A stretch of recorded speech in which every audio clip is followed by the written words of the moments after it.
Back to our class. आज हम करेंगे सैंपल पेपर 3 का सेक्शन बी।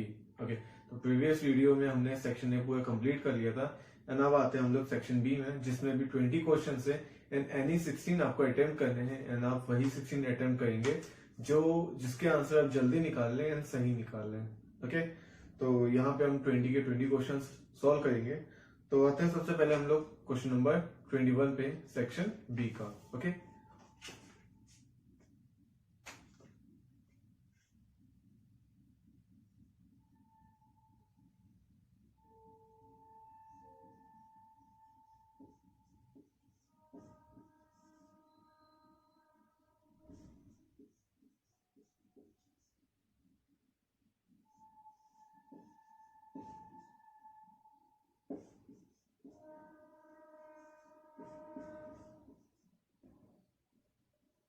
ओके, तो क्वेश्चन नंबर 21 में हमको दो इक्वेशंस गिवन है।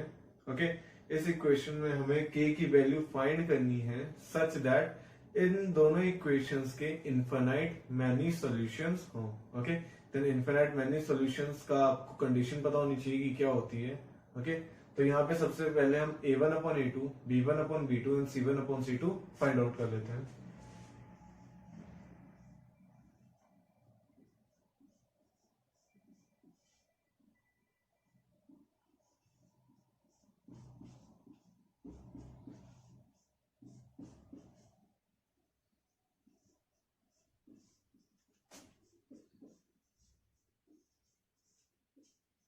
तो यहाँ पे हमने लिख दिया क्या a1 upon a2, b1 upon b2 and c1 upon c2 की वैल्यूज फाइंड आउट कर लिए।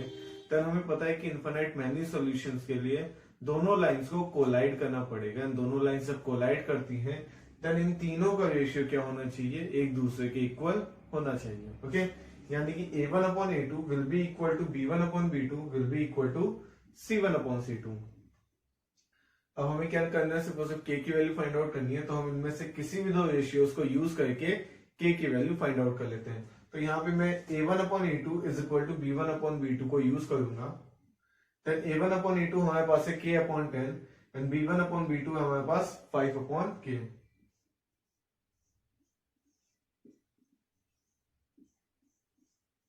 तो यहाँ पे सिंपल हम क्रॉस मल्टीप्लीकेशन यूज करेंगे।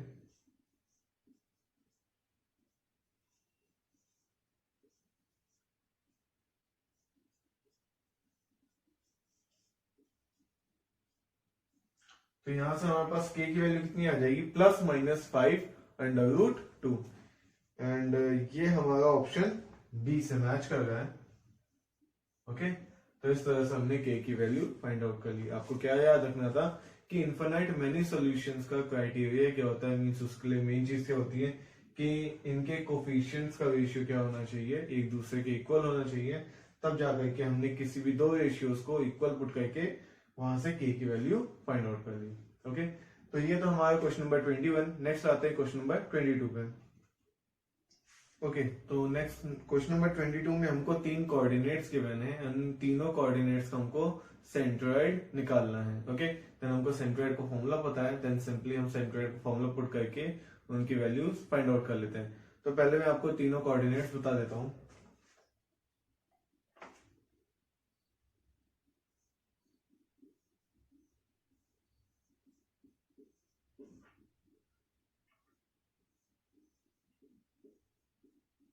ओके, तो तीनों कोऑर्डिनेट्स क्या है, 1,4, 5,6 एंड 4,7। हमें सेंट्रोइड का फॉर्मूला पता है कि x के लिए क्या होता है,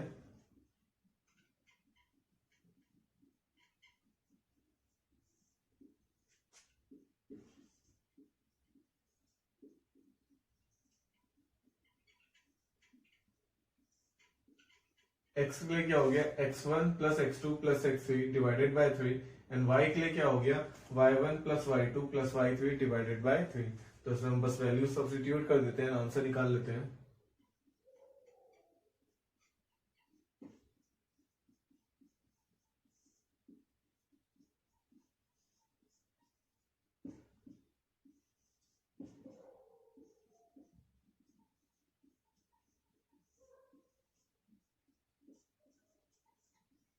तो हमें आंसर क्या मिल गया, 10/3 एंड 17/3। देखते हैं किससे मैच कर रहा है। एंड ये है हमारा ऑप्शन बी। ओके, हमारा ऑप्शन बी में हमें दोनों कोऑर्डिनेट्स गिवन है 10/3 17/3। तो इस तरह से हमने x and y that is इन तीनों पॉइंट्स के कोऑर्डिनेट फाइंड कर लिए हैं। ओके, मींस इन तीनों पॉइंट्स का हमको सेंट्रोइड निकालना था, देन हमने उसके सेंट्रोइड का फॉर्मूला यूज किया एंड एक्स एंड वाई की वैल्यूज फाइंड आउट कर ली। ओके, तो ये था क्वेश्चन नंबर 22। नेक्स्ट आते हैं हम लोग क्वेश्चन नंबर 23 पे।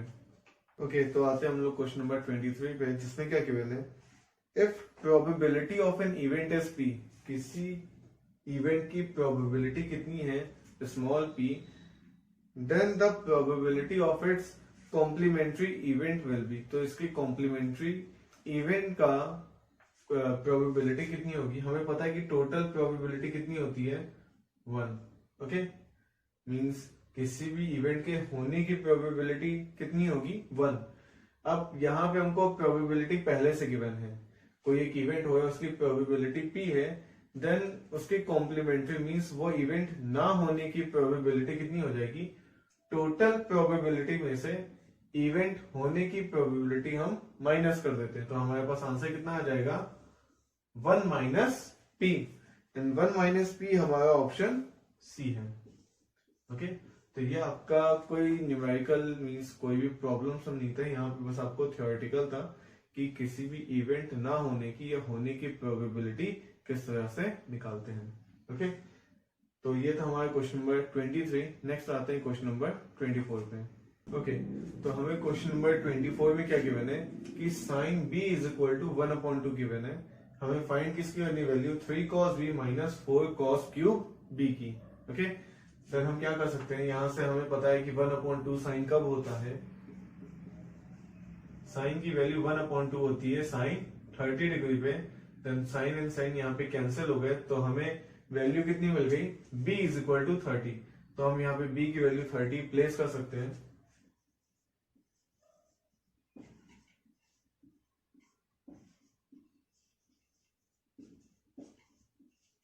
ओके, हमें पता है कि cos 30 कितना होता है,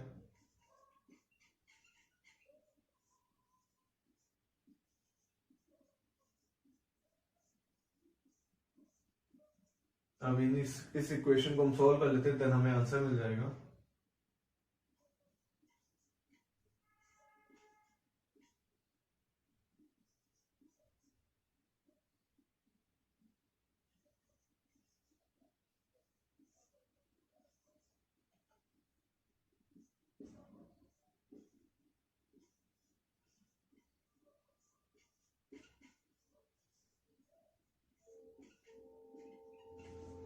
देन हमें इसकी वैल्यू सॉल्व करने के बाद आंसर मिल गया 0, एंड 0 है हमारा ऑप्शन बी। ओके, तो हमने क्या किया, यहाँ से बस b की वैल्यू फाइंड आउट कर ली जो 30 डिग्री आ गई, देन हमने यहाँ पे प्लेस कर दी, एंड इसका आंसर कितना निकाल दिया 0 आ गया, जो हमारे ऑप्शन बी से मैच कर रहा था। ओके, तो ये था हमारा क्वेश्चन नंबर 24। नेक्स्ट आते हैं हम लोग क्वेश्चन नंबर 25 पे। ओके, तो अब आते हैं हम क्वेश्चन नंबर 25 पे। क्वेश्चन नंबर 25 में क्या गिवन है, the area of the corresponding major sector of a circle of radius 21 centimetre and the central angle is 60 degree. तो हमें मेजर सेक्टर का एरिया निकालना है, अगर दो रेडियस सेंटर पे कितना एंगल बना रहे, 60 डिग्री का बना रहे हैं। ओके, तो हमें पता है कि सेंटर पे एंगल कितने का बना है 60 डिग्री का, तो जो 60 डिग्री वाला सेक्टर बनेगा वो माइनर होगा, देन मेजर वाला एंगल कितना हो जाएगा, टोटल 360 में से 300 माइनस कर दे, सॉरी 60 माइनस कर देंगे, देन हमारे पास टोटल मेजर सेक्टर का एंगल कितना आ जाएगा, that is 300। Okay, then required angle हमारे पास मींस थीटा की वैल्यू कितनी मिल गई हमको 300। ये कैसे मिली मैं बता देता हूँ फिर से, कि हमने टोटल 360 डिग्री में से 60 डिग्री माइनस कर दिए, क्योंकि 60 डिग्री हमारा माइनर सेक्टर के लिए था, एंड ये हमें किसके लिए निकालना है, मेजर सेक्टर के लिए। तो मेजर सेक्टर के लिए एंगल कितना हो जाएगा, major angle that is theta is equal to 300 degree, and radius हमको गिवन है 21 सेंटीमीटर। हमें क्या करना है, उस मेजर सेक्टर का ही हमको एरिया निकालना है, देन एरिया ऑफ सेक्टर क्या हो जाता है,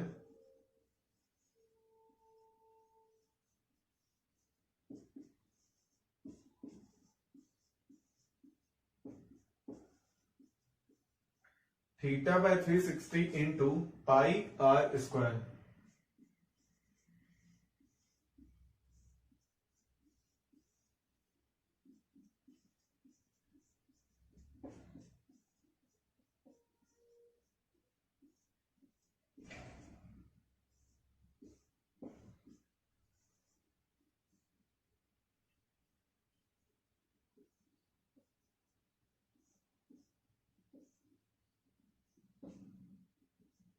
देन हमारे पास इस तरह से कुछ वैल्यू आएगी, that is 5 into 11 into 3 into 7।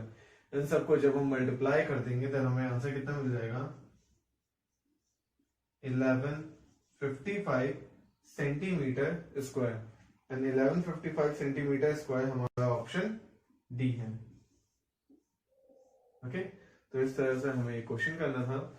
And इसमें क्या करना था, सिर्फ हमें ये याद रखना था क्योंकि हमें मेजर सेक्टर निकालना है, देन मेजर सेक्टर का एंगल भी क्या होगा, ज्यादा बड़ा होगा, क्योंकि यहाँ पे 60 डिग्री गिवन था एंड 60 डिग्री किसका एंगल हो जाएगा, वो माइनर सेक्टर का हो जाएगा। देन हमें ध्यान रखना था कि हमें थीटा 300 ही यूज करना होगा, क्योंकि अगर हम यहाँ पे 60 यूज करते देन वो माइनर सेक्टर का निकल आता।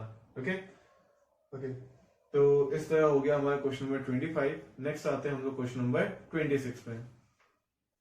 ओके, तो क्वेश्चन नंबर 26 में क्या गिवन है, हमको एक रेक्टेंगल गिवन है एंड इसमें एक साइड है 40 एंड एक ब्रेथ कितनी है यहाँ पे 16 एंड 40। हमको यहाँ पे साइड्स गिवन है, डायमेंशंस गिवन है एंड जो इनकी अपोजिट डायमेंशन है, देन 40 के अपोजिट डायमेंशन क्या है, x प्लस वाई, एंड 16 के अपोजिट डायमेंशन क्या है, x माइनस वाई। तो हमें यहाँ से सिर्फ और सिर्फ क्वेश्चन में x की वैल्यू पूछी गई है। ओके, देन यहाँ से क्या होता है, हमें पता है किसी भी रेक्टेंगल में अपोजिट साइड्स इक्वल होती है, मींस x माइनस वाई 16 के इक्वल हो जाएगा एंड x प्लस वाई 40 के इक्वल हो जाएगा। हम क्या करते हैं, इन दोनों इक्वेशंस को ऐड कर देते हैं,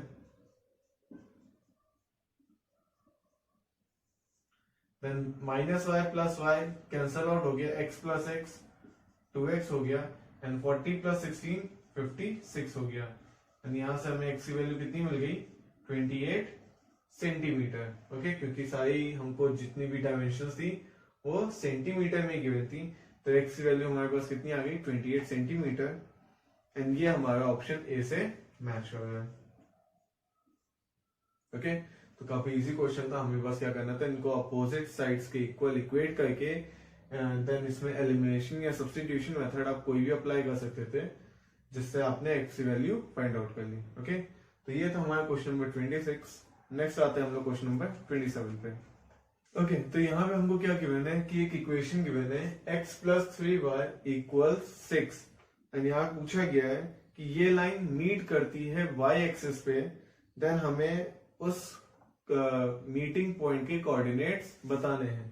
ओके, देन y एक्सिस पे अगर ये मीट कर रही है देन y एक्सिस पे जो भी कोऑर्डिनेट्स होंगे वो क्या हो जाएंगे हमारे पास, 0, y। Okay, that is x की जगह पे क्या पुट कर देंगे 0 एंड y की जगह पे y पहले से है, देन y के कोऑर्डिनेट्स आ जाएंगे।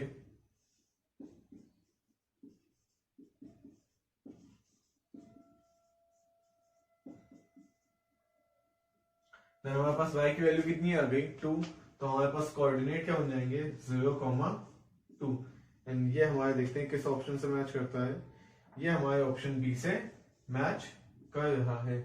ओके, तो काफी इजी चीज थी, हमको बस क्या ध्यान रखना था यहाँ पे कि जब y एक्सिस पे मीट कर रहा है देन कोऑर्डिनेट्स क्या बनेंगे 0, y। अगर बाई चांस यहाँ पे x एक्सिस गिवन होता है देन उसके कोऑर्डिनेट क्या हो जाते हैं x, 0, देन हम y की जगह पे 0 पुट करते हैं, x की वैल्यू फाइंड आउट कर लेते हैं। ओके, देन इस क्वेश्चन को इस तरह से हमने सोल्व कर लिया एंड आंसर कितना आ गया 0, 2। ओके, देन ये था हमारा क्वेश्चन नंबर 27। नेक्स्ट आते हैं हम लोग क्वेश्चन नंबर 28 पे। ओके, तो हम आ गए क्वेश्चन नंबर 28 पे। क्वेश्चन नंबर 28 में हमको दो कोऑर्डिनेट्स गिवन है 7, y एंड -5, 3। ओके, हमसे बोला गया है कि इन दोनों पॉइंट के बीच में एक पॉइंट है जो इन दोनों लाइंस को 3:4 के रेशियो में डिवाइड कर रही है, देन हमें उस पॉइंट के कोऑर्डिनेट्स फाइंड करने हैं।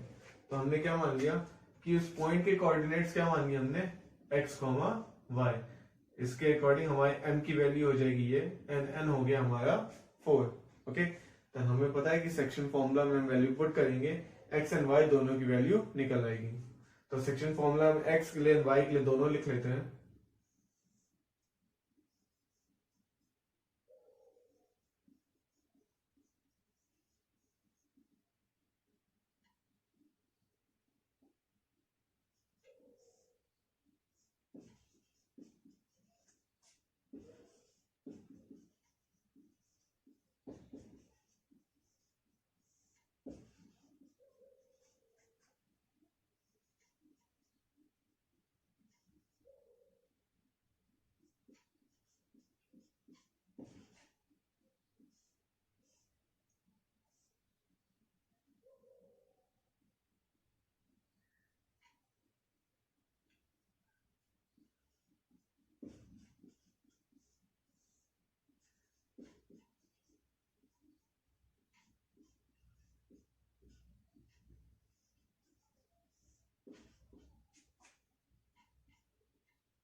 ओके, तो हमने यहाँ पे एक्स एंड वाई दोनों के सेक्शन फॉर्मूले पुट किए, उनमें उनकी जगह पे उनकी वैल्यू सब्स्टिट्यूट की, एंड एक्स एंड वाई के कोऑर्डिनेट्स के आगे हमारे पास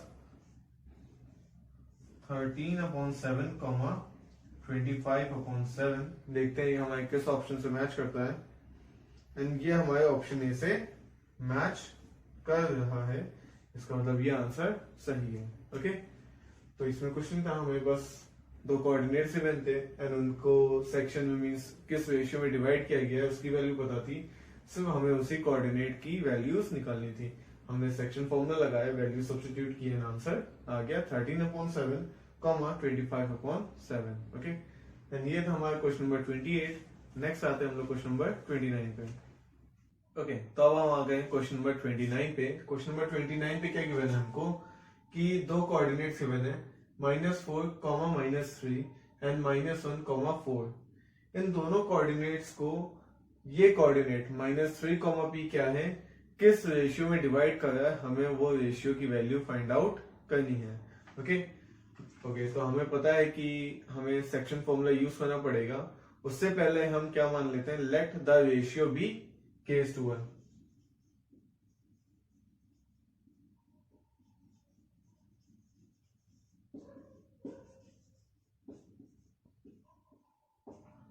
तो यहाँ पे हमने रेशियो लेट कर लिया है k/1। इसका मतलब हम m की जगह पर k पुट करेंगे एंड n की जगह पर 1 पुट करेंगे। ओके, तो हमें पता है कि ये वो पॉइंट है, वो कोऑर्डिनेट है जो इन दोनों कोऑर्डिनेट को k/1 के रेशियो में डिवाइड कर रहा है, जिसमें हम k की वैल्यू फाइंड आउट करेंगे। क्योंकि हमें सबसे पहले x मींस इस कोऑर्डिनेट डिवाइडिंग कोऑर्डिनेट वाले का x की वैल्यू पता है, तो हम x का सेक्शन फॉर्मूला पुट करते हैं।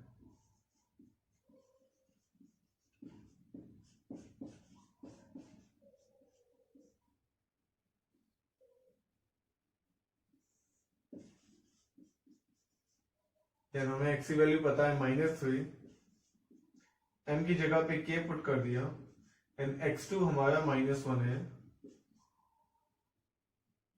एंड n की जगह पे हमने 1 पुट कर दिया, एंड x1 हमारा -4 है।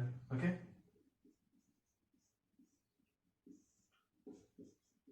अब सिंपली हम इसको क्रॉस मल्टीप्लाई करके k की वैल्यू फाइंड आउट करते हैं।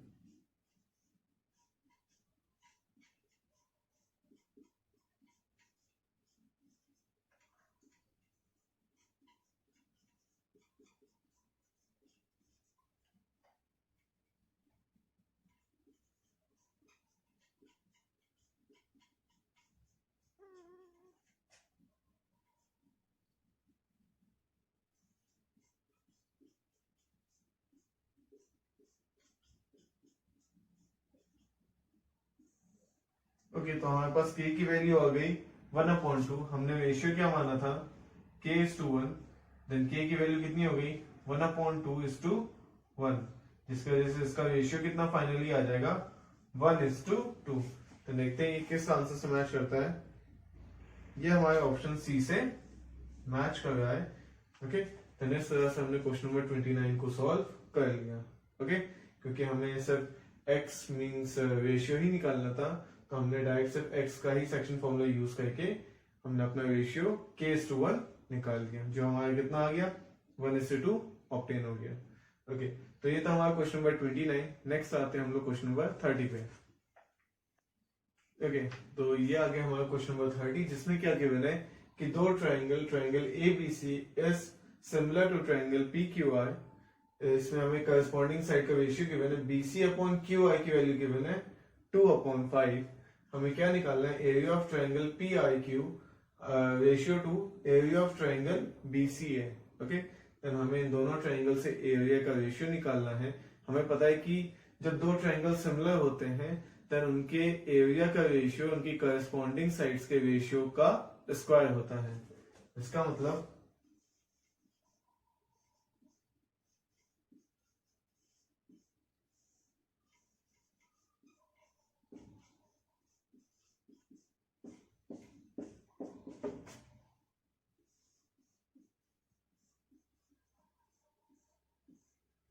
ये रिलेशनशिप हमने थ्योरम से ऑब्टेन कर लिया है। हमें पता है कि BC/QI कितना है 2/5। देन हम दोनों साइड का रेसिप्रोकल कर देंगे, देन हमें QR/BC की वैल्यू मिल जाएगी, वो हो जाएगी 5/2 का whole square, that is 25/4। Then इन दोनों एरियाज का रेशियो कितना आ गया हमारे पास 25/4। ओके, देन ये है हमारा ऑप्शन ए। ओके, तो इस तरह से हमने सेक्शन बी के पहले 10 क्वेश्चन लगा लिए। आपको इन 10 क्वेश्चंस में कोई भी दिक्कत आई हो, कोई क्वेश्चन ना समझ में आया हो, देन मेक श्योर कि आप मुझे कमेंट सेक्शन में अपने प्रॉब्लम्स शेयर कर सकते हैं, जिनका सोल्यूशन मैं आप तक जल्दी पहुंचा दूंगा। ओके, एंड ऐसे ही आप प्रैक्टिस करते रहिए MCQ की। ओके, तो जितना ज्यादा प्रैक्टिस करेंगे आपकी स्पीड उतनी ही तेज होती जाएगी। ओके, एंड प्लीज आप कोशिश करें कि इस न्यू पैटर्न को जल्दी से जल्दी जान लें, क्योंकि अगर आप न्यू पैटर्न से को सही से नहीं जान पाएंगे देन आप हो सकता है गलत क्वेश्चंस, गलत नंबर ऑफ क्वेश्चंस अटेम्प्ट कर दें। ओके, देन हम लोग नेक्स्ट वीडियो में फिर कंटिन्यू करेंगे इसके आगे। Okay, thank you for watching and all the best for your board exams.